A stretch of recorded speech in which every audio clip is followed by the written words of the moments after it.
తెలంగాణ రాష్ట్ర గవర్నర్ జిష్ణుదేవ్ వర్మ ఉమ్మడి వరంగల్ జిల్లాలో పర్యటించారు. ఈ సందర్భంగా రామప్ప గుడిని సందర్శించారు.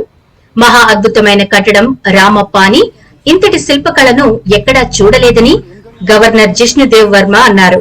అలాగే భూపాలపల్లి జిల్లా గణపురంలోని కోటగుళ్లను సందర్శించారు.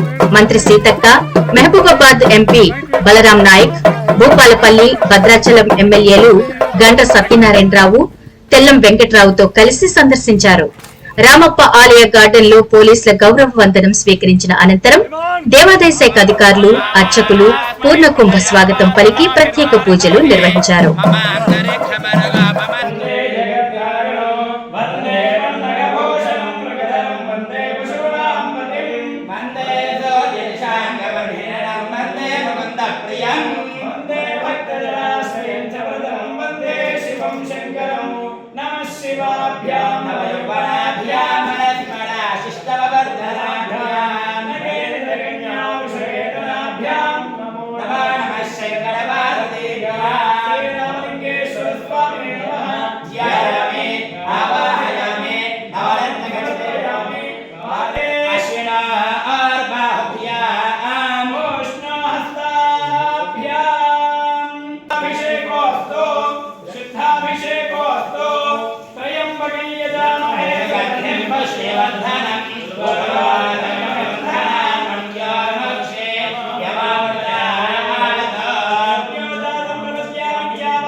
अर्घ्यं समर्पयामि।